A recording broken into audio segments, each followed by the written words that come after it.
Hi friends, മണത്തി ഫാംസിൻ്റെ പുതിയ വീഡിയോയിലേക്ക് എല്ലാ കൂട്ടുകാർക്കും സ്വാഗതം. നമ്മൾ ലാസ്റ്റ് ഒരു 2 വീഡിയോ അഗ്ലോണിമ പ്ലാന്റ്സിൻ്റെ ഇട്ടുണ്ടായിരുന്നു. ഒന്നൊരു കോംബോ ഓഫറും അതുപോലെ തന്നെ കുറച്ച് അഗ്ലോണിമ പ്ലാന്റ്സ് സെപ്പറേറ്റ് റേറ്റും കാണിച്ചിട്ടുണ്ട്. അപ്പോൾ അതിൽ ഒന്ന് നമുക്ക് ഓർഡറോളാണ്. അപ്പോൾ ഇന്നത്തെ പാക്കിങ്ങിനൊരു സ്പെഷ്യാലിറ്റി ഉണ്ട്, കാരണം ഞങ്ങൾ ഫുള്ള് വെള്ളത്തിലാണ്. അപ്പോൾ 2 ദിവസത്തെ നല്ല മഴ കാരണം നമ്മുടെ നഴ്സറിയിലൊക്കെ വെള്ളം കയറിയിട്ടുണ്ട്. ഇൻഡോർ പ്ലാന്റ്സിനൊന്നും കുഴപ്പമില്ല, കാരണം എല്ലാം നമ്മൾ സ്റ്റാൻഡിങ് ചെയ്തുകൊണ്ട് അങ്ങനെ അങ്ങോട്ട് വെള്ളം വന്നിട്ടില്ല. പക്ഷേ കറക്റ്റ് നമ്മുടെ എൻട്രൻസിൽ, നമ്മൾ നഴ്സറിയിലേക്ക് കിടക്കുന്ന എൻട്രൻസിലൊക്കെ നല്ലപോലെ വെള്ളമായിട്ടുണ്ട്. ജസ്റ്റ് ഒരു കാൽപ്പത്തി നമ്മുടെ മുന്നിൽ പോവും, അത്രയ്ക്ക് വെള്ളമായിട്ടുണ്ട്. അപ്പോൾ ഫ്രൂട്ട് പ്ലാന്റ്സൊക്കെ നമ്മൾ ഓൾമോസ്റ്റ് എല്ലാം ഈ ഒരു സൈഡിലേക്ക് നമ്മളൊക്കെ വീണ്ടും മാറ്റി, കാരണം ഇവിടെ അധികം വെള്ളം നിൽക്കുന്നില്ല. പിന്നെ ഫ്രൂട്ട് പ്ലാന്റ്സിന് നമുക്ക് അധികം അങ്ങനെ പ്രശ്നമില്ലല്ലോ, മഴ പ്രശ്നമില്ല. പക്ഷേ വെള്ളം കെട്ടി ഇന്ന് ചിലപ്പോൾ പ്ലാന്റ്സിന് ഡാമേജൊക്കെ വരും. അപ്പോൾ അതുകൊണ്ട് ഫ്രൂട്ട് പ്ലാന്റ്സ് എല്ലാം നമ്മൾ ഓരോ സെക്ഷനായിട്ട് ഇതുപോലെ ഇവിടെ ഒതുക്കി വെച്ചിട്ടുണ്ട്. ഇൻഡോർ പ്ലാന്റ്സ് ഒന്നും പ്രശ്നമില്ല, നമ്മുടെ അഗ്ലോണിമ പ്ലാന്റ്സ് എല്ലാം വളരെ സേഫാണ്. നമുക്ക് ഒരു 1 മന്ത് മുന്നേ നമുക്കൊരു മഴ പെയ്തപ്പോൾ നമുക്ക് ജസ്റ്റ് വെള്ളം കയറി, പക്ഷേ ഇത്രയ്ക്കൊന്നും നമ്മൾ എഫക്റ്റ് ചെയ്തിരുന്നില്ല. നമുക്ക് കസ്റ്റമേഴ്സ് വരുമ്പോൾ അവർക്ക് കുറച്ചൊരു ബുദ്ധിമുട്ടാണ്. രാവിലെ 1-2 പേർക്ക്, ചിലർക്ക് കുഴപ്പമില്ല, അവർ ജസ്റ്റ് വെള്ളത്തിലായാലും വന്ന് പർച്ചേസ് ചെയ്ത് പോയി. ചിലർക്ക് ഈ പറഞ്ഞ പോലെ ഡിപ്പെൻസ്, പലരും പലതായിരിക്കുമല്ലോ. അപ്പോൾ പാക്കിങ് നമുക്ക് പ്രശ്നമില്ല, പാക്കിങ് നമ്മളോട് ചെയ്തുകൊണ്ടിരിക്കുന്നുണ്ട്. അപ്പോൾ ഇനിയുള്ളത് കുറച്ച് ഫ്രൂട്ട് പ്ലാന്റ്സാണ്. അപ്പോൾ നമ്മളത് ഒന്ന് ജസ്റ്റ് ഒന്ന് മഴയിൽ നിന്ന് ഒന്ന് മാറ്റി വെച്ചിട്ട് വേണം നമുക്ക് അയക്കാൻ, അല്ലെങ്കിൽ നല്ലപോലെ വെള്ളം നിൽക്കാനും. ചിലപ്പോൾ റൂട്ട് എന്തെങ്കിലുമൊക്കെ പെട്ടെന്ന് നമ്മൾ മണ്ണിൽ നിൽക്കുമ്പോൾ ചിലപ്പോൾ എന്തെങ്കിലും പെട്ടെന്ന് മണ്ണൊക്കെ പോകും. അപ്പോൾ അതുകൊണ്ട് ഫ്രൂട്ട് പ്ലാന്റ്സ് നമ്മളിപ്പോൾ എടുത്തിട്ടില്ല, അഗ്ലോണിമ പ്ലാന്റ്സ് മാത്രമാണ് ഈ നമ്മൾ പാക്ക് ചെയ്ത് വെച്ചിരിക്കുന്നത്. അപ്പോൾ പുതിയ നമ്മുടെ കസ്റ്റമേഴ്സ് എല്ലാവരും നമ്മുടെ പാക്കിങ് എങ്ങനെയാണ് ചോദിക്കാറുണ്ട്.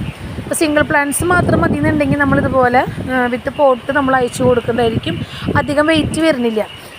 നമ്മുടെ പോട്ടി മിക്സ് എല്ലാവരും ചോദിക്കാറുണ്ട്. നമ്മളോട് ഉപയോഗിക്കുന്നത് ഞാരുള്ള കൊക്കോ പീറ്റ്, അതുപോലെ തന്നെ ക്ലേ ബോൾസ്, നമ്മുടെ ബ്രിക്സ്, ചകിരിയുടെ ബ്രിക്സ്, ഇതാണ് നമ്മൾ കൂടുതൽ യൂസ് ചെയ്യുക. അപ്പോൾ നമുക്ക് വെള്ളമായാലും 2-3 ദിവസം കൂടുമ്പോൾ ഒഴിച്ചു കൊടുത്താൽ മതി. കണ്ട, അധികം എന്താ പറയുക, മണ്ണ് നമ്മൾ തീരെ യൂസ് ചെയ്യാറില്ല. പണ്ടൊക്കെ നമ്മൾ യൂസ് ചെയ്തിരുന്നു, പക്ഷേ ഇപ്പോൾ നമ്മൾ തീരെ യൂസ് ചെയ്യണില്ല. മണ്ണിടുമ്പോൾ പ്ലാന്റ്സ് എനിക്ക് തോന്നുന്നു കുറച്ചും കൂടി ഡാമേജ് വരുന്നുണ്ട്, വെള്ളം കെട്ടി നിൽക്കുക, അങ്ങനത്തെ ഇഷ്യൂ ഒക്കെ ഉണ്ട്. ഇപ്പോൾ കൊക്കോപീറ്റ് നമ്മൾ പ്രശ്നമില്ല. ഇപ്പോൾ നമ്മുടെ എല്ലാ പ്ലാന്റ്സും നമ്മളിവിടെ ഈ ഒരു സെയിം പോട്ടി മിക്സാണ് ഇപ്പോൾ ചെയ്യുന്നത്. സോ നമുക്ക് 1 വീക്ക് നനച്ചില്ലെങ്കിലും പ്രശ്നം വരുന്നില്ല. ജസ്റ്റ് ഒന്ന് ഇപ്പോൾ ഈ ഒരു സീസണായപ്പോൾ നമ്മൾ സത്യം പറഞ്ഞാൽ 2 ആഴ്ച നനച്ചേ കൊടുത്തിട്ടില്ല, കാരണം ഒരു ഈർപ്പം നിൽക്കുന്നത് കൊണ്ട് അങ്ങനെ അങ്ങോട്ട് പ്ലാന്റ്സിന് വാട്ടൊന്നും വരുന്നില്ല. അപ്പം അതാണ് നമ്മുടെ പോട്ടി മിക്സ് വരുന്നത്. നമ്മൾ എങ്ങനെയാണ് പോട്ട് ചെയ്യുകയാണെന്നുള്ളതൊക്കെ നമ്മൾ ഇനിയുള്ള വീഡിയോസിൽ കാണിക്കാം. അപ്പോൾ ഒത്തിരി കസ്റ്റമേഴ്സ് നമ്മൾ ചോദിക്കാറുണ്ട് പോട്ടി മിക്സ്. പക്ഷെ നമുക്ക് ഈ പറഞ്ഞ പോലെ എന്താ പറയുക, പലരും പല മെത്തേഡിലായിരിക്കും ചിലപ്പോൾ ചെയ്യേണ്ടതായിരിക്കും. ഇപ്പോൾ ഞാൻ ചെയ്യുന്ന മെത്തേഡായിരിക്കില്ല പലരും ചെയ്യേണ്ടതായിരിക്കും. എന്നെക്കാളും ഒരുപാട് വർഷത്തെ എക്സ്പീരിയൻസ് ആൾക്കാരായിരിക്കും പലരും. അതുകൊണ്ട് എല്ലാവർക്കും കൂടി കൺഫ്യൂഷൻ വരുത്തുണ്ടല്ലോ, അതുകൊണ്ടാണ് ഞാൻ കറക്റ്റ് കാണിക്കാൻ. ഇപ്പോൾ നമ്മുടെ നിന്ന് മേടിക്കുന്ന ആൾക്കാർ, ചിലവർക്ക് ഫസ്റ്റ് ടൈം ചെയ്യുന്ന ആൾക്കാർക്കൊക്കെ ഞാൻ സെപ്പറേറ്റ് നമ്മൾ വോയിസും അല്ലെങ്കിൽ വീഡിയോ ഒക്കെ എടുത്ത് കൊടുക്കാറുണ്ട്. അപ്പോൾ ഇതിലൊക്കെ 3 പ്ലാന്റ് ഉണ്ട്. ഇതിലിപ്പോൾ 2 തായ്ലൻഡ് റെഡിൻ്റെ പ്ലാന്റ് ഉണ്ട്, പിന്നെ പിങ്ക് സോഡിൻ്റെ പ്ലാന്റ്. അപ്പോൾ ഇത് റീസെല്ലറാണ്. സോ അവർക്ക് നമുക്ക് മാക്സിമം നമുക്ക് കൊറിയർ ചാർജ് കൂടാണ്ടിരിക്കുക. ഒരു 3 പ്ലാന്റ് ഇത് എനിക്ക് തോന്നുന്നു സെപ്പറേറ്റ് ചെയ്ത് വന്നപ്പോൾ തായ്ലൻഡ് റെഡൊക്കെ സെപ്പറേറ്റ് ആയിട്ട് വന്നു. സോ ഒറ്റ ഇതിൽ നമുക്ക് പ്ലാന്റ്സ് അയക്കാൻ പറ്റും. അവർക്ക് അതിൽ ചെന്ന് കഴിഞ്ഞാൽ റിപ്പോർട്ട് ചെയ്താൽ മതി. അപ്പം അങ്ങനത്തെ കുറച്ച് പ്ലാന്റ്സ് നമ്മൾ ഇതുപോലെ കവറിലാണ് വെച്ചിരിക്കുന്നത്. പിന്നെ ഇതിൽ റെഡ് സ്റ്റാർ ഡസ്റ്റും ഉണ്ട്, പിന്നെ ഒരു തായ്ലൻഡ് റെഡിൻ്റെ പ്ലാന്റ്. ഇതുപോലെ നമുക്കൊരു 5-6 പ്ലാന്റൊക്കെ നമുക്ക് ഒറ്റ ബോക്സിൽ അയക്കാം.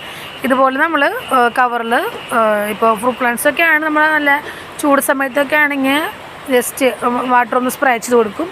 ഇൻഡോറിനൊന്നും കുഴപ്പമില്ല. ഇതിപ്പോൾ ഞാൻ അങ്ങനെ നനച്ചൊന്നും കൊടുത്തില്ല, കാരണം ഒരു ദിവസം കൂടി തന്നെ നമുക്ക് ഡെലിവറി ആവും. അധികം വെള്ളം നിന്ന് കഴിഞ്ഞാൽ ഈ പ്ലാസ്റ്റിക് കവറാണല്ലോ, അത് നമ്മൾ ഇൻഡോർ പ്ലാന്റ്സിന് അങ്ങനെ വെള്ളം ഒഴിച്ച് കൊടുക്കാറില്ല. ഇതൊരു സെറ്റ്. പിന്നെ നമുക്ക് ഉള്ളത് വെസ്റ്റ് ബംഗാളിലേക്കാണ്. വെസ്റ്റ് ബംഗാളിലേക്കാണ്. അപ്പോൾ നമുക്ക് എന്തായാലും ഒരു 3-4 ദിവസം പിടിക്കും. അപ്പോൾ അവർക്ക് അവിടെ ഒരു ഫംഗ്ഷനാണ്, ഗിഫ്റ്റ് കൊടുക്കാൻ വേണ്ടിയിട്ടാണ്. അപ്പോൾ അതുകൊണ്ട് നമ്മളിങ്ങനെ ഓരോന്നും ഓരോ സ്ക്വയർ പോട്ടിലാണ് അയച്ചിരിക്കുന്നത്. ഇത് നമ്മൾ അയക്കുന്നത് സ്പീഡ് പോസ്റ്റിലാണ്. അപ്പോൾ എന്തെങ്കിലും കാരണവശാൽ ഇപ്പോൾ ബോക്സിന് എന്തെങ്കിലും ഞളക്കൊക്കെ വന്നാലും പ്ലാന്റ് സേഫായി ഇരിക്കാൻ വേണ്ടിയിട്ട് നമ്മൾ പ്ലാന്റ്സ് ഇങ്ങനെ സ്ക്വയർ പോട്ടിലാണ് വെച്ചിരിക്കുന്നത്. എല്ലാ പ്ലാന്റ്സും ഇതൊന്നൊരു 40 പ്ലാന്റ്സുകളുണ്ട്. എല്ലാം നമ്മളിതുപോലെ 2 വർഷം പ്ലാന്റ്സ് വെച്ചിട്ട് ബോക്സിലാക്കിയിട്ടാണ് അയച്ചിരിക്കുന്നത്. ഇതുപോലെ നിങ്ങളുടെ നിങ്ങൾക്ക് എങ്ങനെയാണ് വിത്ത് പോട്ട് വിത്തൗട്ട് പോട്ട് എങ്ങനെയാണ് നമ്മളോട് പ്ലാന്റ്സ് അയച്ചു തരും. നിങ്ങളുടെ അടുത്ത് ഏതാണോ സർവീസ് വരുന്നത് അതിലേക്ക് നമ്മൾ അയച്ചു തരുന്നതായിരിക്കും. എല്ലാ സർവീസുകാരും ഇപ്പോൾ പ്രത്യേകിച്ച് ഹോം ഡെലിവറി പലരും ചെയ്യണില്ല. ഈ സീസൺ ഇങ്ങനെ ആയതുകൊണ്ട്, മഴയൊക്കെ ആയതുകൊണ്ട് എല്ലാവരും പിറ്റേ ദിവസം തന്നെ കളക്ട് ചെയ്യാൻ പറ്റും നോക്കാം മാക്സിമം. അതുപോലെ തന്നെ മഴയാണ്, പ്ലാന്റ്സൊക്കെ വയ്ക്കുമ്പോൾ നന്നായിട്ട് കെയർ ചെയ്യാം. നമുക്ക് നെക്സ്റ്റ് വീഡിയോ ആയിട്ട് കാണാം. ബൈ.